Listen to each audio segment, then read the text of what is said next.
why is it that they're all gravitating towards government? What about the capacity of the private sector? Good. So what about the capacity? So that comes back to what I was saying, that we talk about diversifying the economy as if it's just one, snap your finger and then it's there. You need to have the private sector. You need to have the production sector revamped. Now let's look at. Let's use the textiles industry. You know, I'm Northern, and what I wear is Ankara. Not necessarily because they started saying we should do made in Nigeria, but I mean this is the way. This is what I know. I sat down one day and I said to myself, do you imagine how many bundles of fabric that is being consumed in the average north on an annual basis? How many millions are we talking about? And where are this fabric made for the most part? Out of this country. Now we buy fabric from even neighborhood, Cotonou, Ghana. Now imagine today, even if the government took it as a sole objective in a year and say we are revamping the textile industry in the north. How many people do you think these people are going, that sector is going to employ? I remember my uncle used to work in one of the textiles in Kaduna. All that is shut down.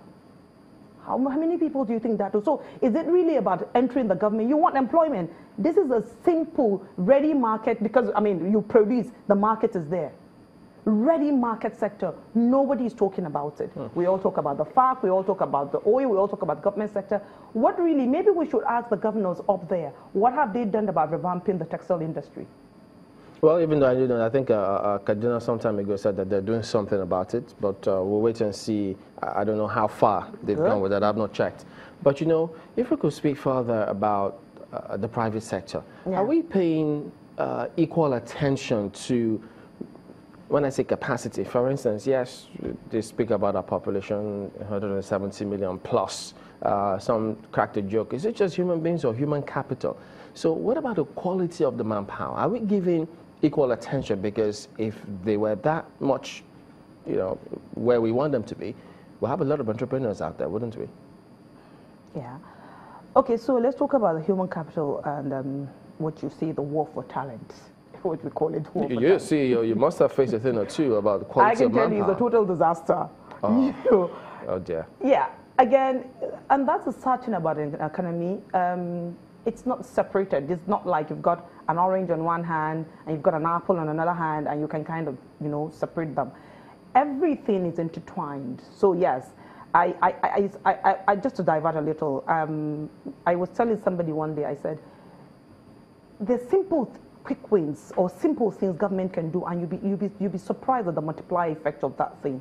And the person said to me, give me an example. I said, let's take water. Now, whether water is taken as an economic good or is taken as a social good, let's even leave it. Regardless of whether people pay for tap or for clean water or not, it's not really the focus. It's that there's availability of clean water.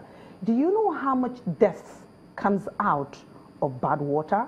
What about the hospital bills? What about, you know, this is just, once you can fix one problem, you fix mortality rates, you fix waterborne diseases, you've reduced the cost of healthcare, whether it is borne by the individual or it is borne by the public.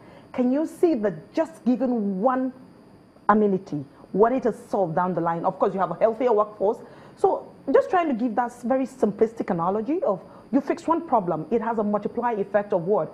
10 other problems that is locked to it. That's how intertwined economy is. So coming back to human capital, once you begin to have an economy that things are falling apart on one side, it begins to rip off on the other side. So you look at the educational sector, I don't want to use the word as a total disaster, but it's really very chaotic.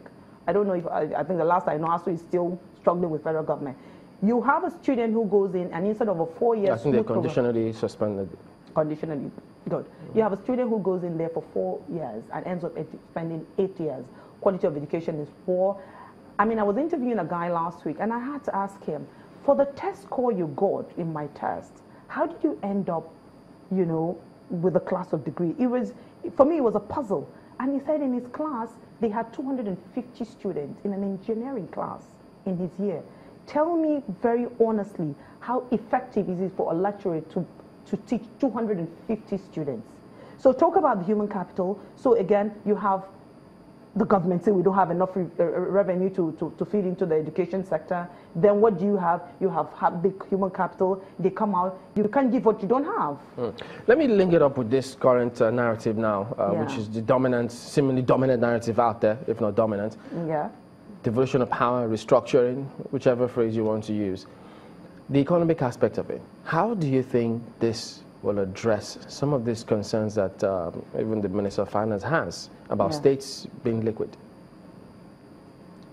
Now, states, when you say devolution of power, you're talking about the ability of let's say, local government to generate their own funds. Viability of states, the economy is booming. So, yeah, so every tier of the economy, every tier of the government should be able to say, now, how is government? You start from the federal government, you start from the state government, you start from the local government. It's not without reason that these tiers are there, because who are those who are closest to the people is the local government.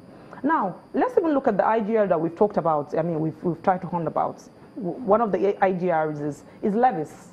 So let's look at the most basic one we can think about is things like car park, motor park levies. It's an IGR. So yes, local governments within the motor parks in your car, maybe every car that loads a passenger pays a token. These are all IGR. There is no way, I won't say there's no way, but it will be maybe more effective because everybody is in a local government. Where we're sitting here is under a local government. The state just happens, you've got small portions, then they congregate at some point, and then like that. So everywhere you sit is a local government. So as much as possible, the closest government to the people is a local government.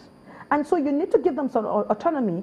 You don't give what you feel like giving and hold back what you feel like giving. It's never really a good balance. You give them the autonomy and say, listen, I was reading something about Ghana the other day. What did they say? They have this initiative where they're empowering their local government to use IGR to develop their districts. I mean, imagine telling a local government, listen, generate all the money you can and spend it to develop your district. And he goes to his people and says, listen, if we want good roads, we're going to have to generate our money. As long as it's used judiciously, I'm sure if everybody is happy when they see things working. I will say this categorically. So those of us in Lagos State, yes, we still have our issues with taxes, but people are more willing to pay taxes now than they were 10 years ago. Do you think we can duplicate the same thing across the country? Why not? Why not? Even though I am one of those that say, oh, come on, don't always use Lagos and say because Lagos is able to do X amount of money another state can do, because really our income, the economic capacity of every state varies. So given we can't produce, we are not producing at the same level, so you don't expect income at the same level. But in terms of the model, in terms of the model operandi, why not? We're all in the same country. We're all under the same constitution. But what do you do to those who are talking about multiple taxation? Multiple taxation, indirect taxes, all those kind of things. Yes, multiple taxation is there. But you see, is it so much about the taxation? For me personally, and maybe again I'm wrong, but is it so much about the taxation? I think one of the reasons a lot of us even fight the multiple taxation is even because are we seeing the taxes working? I'm sure, yes, taxes it's always been a tension between how much tax the taxable units are being taxed, you know, because again it affects their disposable income and which affects their consumption. You know, it's a cyclic flow of income now. You can take away one part and then discard the other. So you've got the taxable income, it affects what is the disposable income. The disposable income affects what is the total consumption that can happen in the economy. The consumption affects what production, and then it goes back again into a cycle. So yes, but I'm not sure at this point is the multiple taxations that even gets to people as much as how are these taxes used?